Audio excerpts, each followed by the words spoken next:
everyone, Marian here. Welcome back to my channel. Today I have a newborn hacks video for you guys.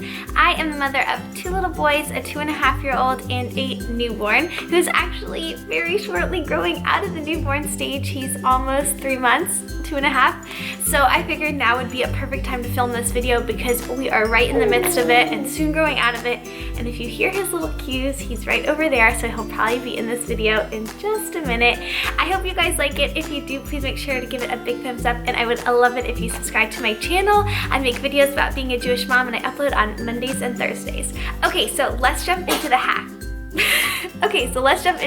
So the first tips I want to talk about are sleep, because newborns are not wired to sleep through the night, and it is a very hard adjustment when you come home to a baby waking up every few hours, but that is totally normal. So I want to talk about some tips that help with newborn sleep. The first tip I have is a white noise machine. This one is Sleep Sheep, that's what we call him. Yeah, that is his name. And it's just a white noise machine. It has a few different noises, whale sounds, bird, rainbow, etc.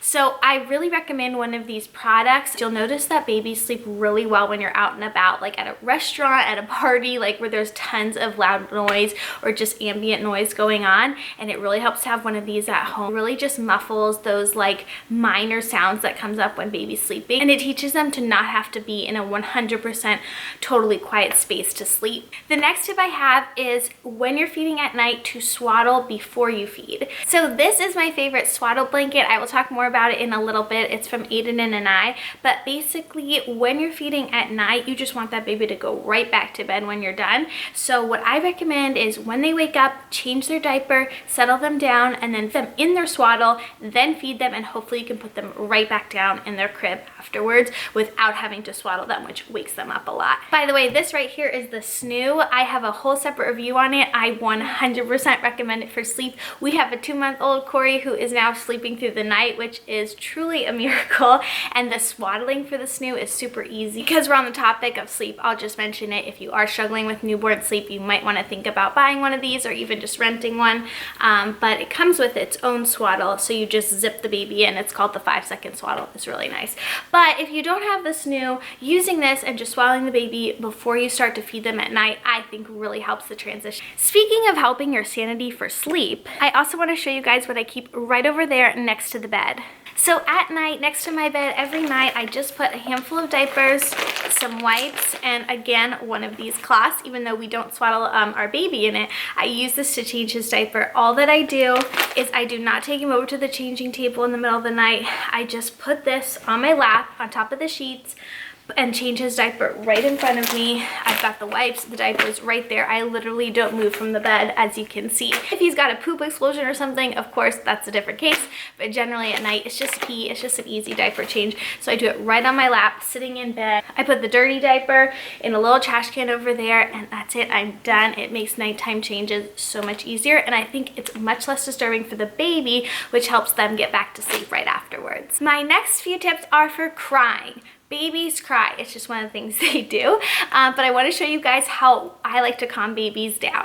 So this is my baby Corey, and we're going to demonstrate some baby holds for you. The first one is the colic hold. It looks like this. You put your arm in front of the baby's chest and your hand right under their bottom, and you just hold them like this in a slightly downwards position, and it really helps soothe them. You can also pat their stomach. This can be a great position for burping as well, but I found this is the best one for just walking around the house and calming them down. The next position that works great, you might have seen this one online. It's famously touted as the position that makes every baby stop crying. You want to be a little bit careful before they can hold their head up, but you want to place your hand right there on their chest and then put your other hand under their bottom, lean them forward a little bit, and you shake their tush like this. It's super strange, right, Corey? It's super strange, but it really does work to just calm them down. Yeah, but again, you just want to have your hand here and be careful before they can support their neck. The next tip I have for crying and calming baby is this, a giant exercise ball. Not only is this a great investment when you're pregnant, because it really helps to sit while you're pregnant on this and to get labor started and during labor, but it also is great to calm a baby. Sometimes they really need that bouncing motion to calm them down. Now he's like, you started to hold me, don't put me down again. Another great tip for helping a baby calm down is to go outside. If your baby is just screaming and in one of those like can't take it anymore moods, sometimes the best thing you can do for them is just step outside of your house. Even if it's cold outside or really hot outside, that sudden change in the ambient air and temperature and just feel sometimes is enough to just startle them and get them to calm down for a minute, and it's just very soothing for a baby to be outside. I find babies to be a lot calmer when they're outdoors than indoors. And the last recommendation I have for a crying baby is to wear the baby. If you've watched any of my YouTube videos in the past few months, you've probably seen Corey in his sling. I wear him all the time and it is really, really nice. Corey is a super calm baby. Watch, she's gonna start crying now. But I think a lot of that is because I spend a lot of time wearing him, which is very comforting for him. Also, if you're going out to a restaurant or something like that, it really helps to wear the baby. I find if I want to make sure he goes straight to sleep when we're out in public, if I put him in the sling, he just drops off and it's so nice. Okay, my next tip is for bath time. You might not know this, but babies, especially newborns, are not good at retaining their body temperature. So a bath can be a really tough transition experience for them. So one of the things that helps is to place a cloth of warm water right over their chest, which is generally the exposed part of their body on a bath. And to just keep warming that cloth up with warm water, you can just splash warm water on top of it. And it really helps to keep them warm and maintain their warm body temperature while you're doing the bath, which you should keep pretty short, especially for a newborn. Also, right after the bath, the best thing for them is skin-to-skin contact. Just take off your shirt, put them on your chest, and then nurse them. That's the best way for them to get their body temperature back up and to calm them after the bath. Even if they enjoy the bath experience, that's the best. My next tip is a little bit of a money-saving one. Newborns are born with really sharp fingernails, and it's really hard to keep them not sharp. So it's really nice to have a pair of newborn mittens so that they don't scratch their face or anything or their eye when they're upset. Generally, I use these for car rides when I have a newborn because that's the time where they might be crying for a few minutes and I'm not gonna be able to pick them up straight away. So I always put mittens on my baby when we're in the car or if he's upset. However, newborn mittens get lost. They're not that expensive, but they're just an extra thing you have to buy. So what I tend to use instead is newborn socks.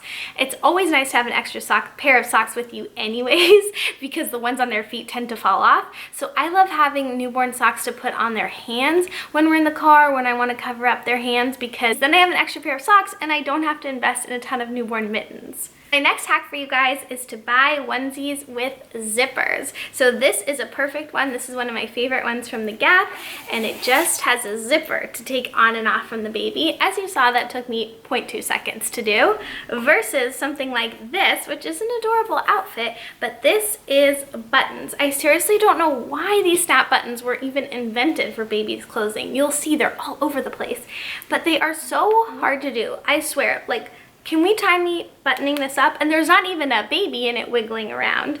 Okay, so it's probably been about 5 seconds. I'm not even halfway there, and I haven't even done the tough part, which is around the diaper area. If you see clothes with snaps all the way up and down, do not buy them, people. My next tip is for nursing. It is very hard to remember when you last nursed the baby, which side you nursed him on, etc. And there are tons of apps online that will do this for you. However, I find that none of them are exactly what I need. So I just use the notes section in my phone. I'll show you guys how I do it. And the reason I do it this way is because it's totally customizable to what I want and not what some app tells me I should want. So this is a little screenshot from one of the first days when Corey was born, and I just have the time, if I nursed him, if he pooped, if he peed, etc. And it's all just like that. I can see it really clearly, and it's exactly what I want to mark down, how I want to mark it.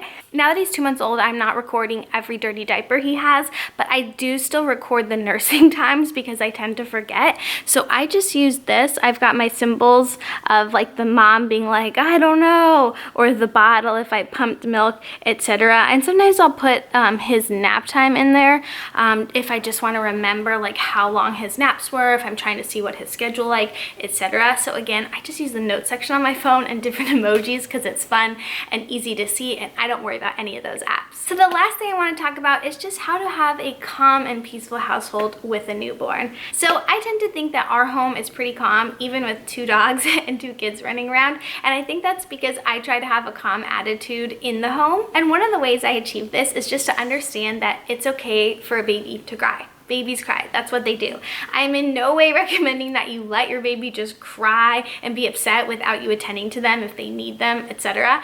But for example, if you're in the shower, you've got your conditioner in, you can see your baby and all of a sudden they start crying, but they're totally safe and fine, it's okay to finish washing your hair and let the baby cry for a minute or 2 while you get out of the shower, dry off, put on your robe, etc. When I was a brand new mom, I would have just ran out of the shower with my wet hair and then just been totally stuck trying to like nurse a baby without any clothes on, with my hair conditioned, etc. It's totally fine to take an extra 30 seconds and pull yourself together before you attend to the baby. Again, this is with the caveat that they're safe and that they don't, that they're not in any danger, etc., and that you're not letting them cry for a long period of time. I'm not suggesting that at all. I'm just saying take a few extra seconds to let yourself be pulled together before you tend to the baby. The next tip I have in terms of mindset is just to remind yourself it's a phase.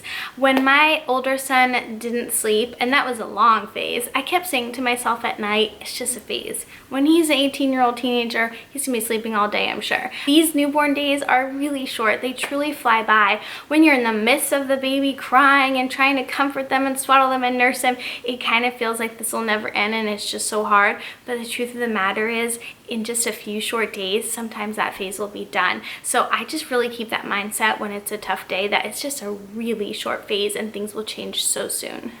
So I mentioned this blanket. This is one of my top tips. I call this the Does It All blanket. I'll show you guys. So for example, of course it's a blanket, it's a swaddle. I like to tie the 2 ends together and use it as a nursing cover. I'll tie it first and I'll slip it over my head. You've got a nursing cover. I also use it as a car seat cover, a stroller cover, and then just to clean up messes. And I change the baby on it if it's at night like I showed you, or somewhere where I don't have a changing pad, etc. So again, this is a Does It All blanket. You only need to carry this one. You don't need 100 other things with you. And yeah, definitely recommend one of these. Then my next tip is for germs. Practice saying this with me. Have you washed your hands yet? This is something I say whenever anybody asks to hold the baby. I just say, oh, have you washed your hands yet? Like, it's just a natural thing that comes out of my mouth. I'll say it to family, friends, my husband, anyone.